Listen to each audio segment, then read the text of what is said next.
kui mul ikkagi on võimekus ja soov panna seda NPK-d ühe korra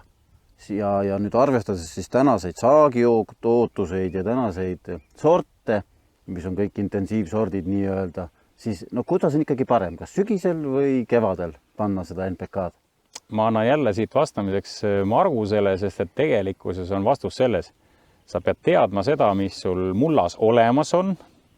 esmaselt ja selle jaoks me tulime ka sellel aastal jälle uue Megalaabi täiendusega, et mitte ainult teada elementide arvu seal, vaid ka milline on selle mulla struktuur ja kooslus ehk kui palju teda seal hoitakse ja kui palju on temast leostumise oht. Et kuidas sina, Margus, kommenteerid, et kui sul nagu analüüs näitab, et sügisel on kõik roheline, kas sa pigem läheksid sügisel 100-200 kilo NPK-ga ja jätaksid kevadeks 100-200 kilogrammi peale või paneksid ikkagi sügisel kõik 300-400 kilogrammi juba siin ära? No mind on jah kuidagi ka nagu sinna usku nagu keeratud juba, et kui sul on ikkagi, räägime jälle sellest sügisest nagu väiksest taimest, kellel on muld soe, seal mullas on toitained juba nagu valmis ootamas, ta saab sealt juba selle oma vajaliku väikse fooni kätte. Muidugi võime panna talle stardiks väikse 7, nagu siin on need, ütleme,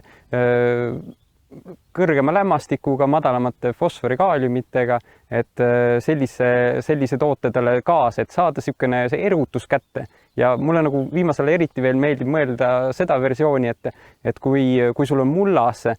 külvi ajal see väetis pandud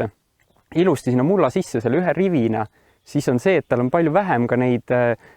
võimalikke mullaosakesi, kes seda fosforit näiteks kinni seob. Et võrreldes sellega, et kui sa oleksid pannud ta täiesti nagu laiali põllu peale. Aga muidugi Mareki jutust käis läbi, et mullaproov, et me sellest aastast nüüd läksime sellega nagu veel täpsemaks, et aidata põllumeestel oma mulda õppida paremini tundma. Et me tihti teame, et muldadel on lõimistel, enam-vähem tead, et su põld on kas savi, liiv, savi, midagi niisugust, et keegi ei mäleta, kumb see esimene sõna tähendas, et kas savi on rohkem või liiv on rohkem, aga noh, saapa ninaga toksid seda ja arvad enam-vähem teadvat. Aga nüüd, kus meil on nagu olemas täitsa reaalne mullaproov, mis annab sulle lõimis ära, siis see on sulle nagu hea tööriist selle sama väetamise planeerimisel veel, et kui sa näed, et sul on ikkagi saviosakeste osakaal kõrgem, madalam, sellest saad teha ka lähtuda oma väetamist. Et kui sul on põhimõtteliselt ainult liivaterad, mille külge toitaineid ei jää, siis on mõttekas sul teha need väetuse korrad nagu hästi ära jaotada, sügisel natukene, kevadel kohe natukene ja sinna võib-olla selle sama kõrvusmise algusse ka veel väike NPK sisse lubada, et oleks kogu aeg see ühtlaselt olemas, et kui sul on nagu toitu ei suudeta mulda siduda, siis on kõige lihtsam teda nagu osakaupa anda. Ja teine, mis mullaproovid kindlasti väga hästi annavad nagu tööriista sellest, et me ei läheks nagu just üle, et kogu aeg on nagu põllumehel võib-olla tunnetuslikult, et ta teab, et tal on, ma ei tea, fosforit puudu, kaaliumit on puudu, aga seal võib juhtuda ka see teema, et meil on nagu teisi elemente, mis mõjutavad neid, et näiteks kui me paneme niisuguse armukolmnurga nagu magneesium, kaltsium, kaalium, siis need kõik omavahel on nagu üksteist mõjutavas suhtes. Et kellel on siin hästi kõrge kaltsiumi sisaldus mullas, siis seal magneesium ei saada kätte. Näed, et sul on magneesium laes, kaalium madal, ei saada kaaliumit kätte ja kui on kaalium kõrge,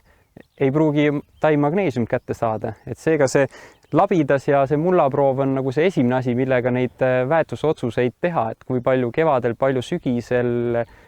mis skeem, mis valem ja kindlasti peaks küsima oma nagu väetise müüja käest ikkagi, et mis selle väetise sees on, mitte ainult need numbrid, vaid mis need elemendid ja näited seal rohkem on. Ja ma täiendaksin siin selle ühe mõtte veel, et vaata mullaproovidega on see hea asi,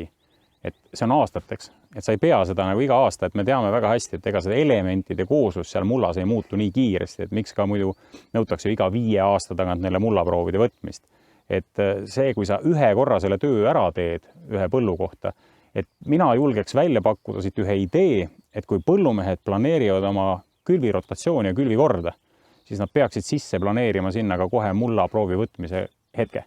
Et selleks on parim aeg teha seda sügisel, siis kui on just ära võetud saak ära viidud ja on tühi, ehk siis toitained on just ära viidud ja sul on see nii-öelda blank hetk olemas, ennem kui sa uuega peale tuled. Me teame, kui kiire siis on. Just sain selle põllu kätte, järgmine päev on mingisugune aine peale ja siis kohe külvik või lasen üle ja ei jõua.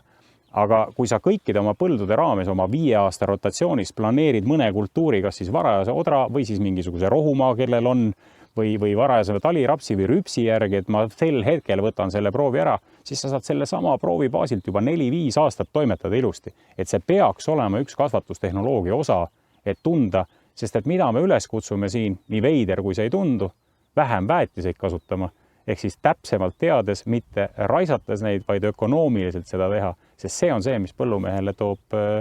nii-öelda leiva lauale.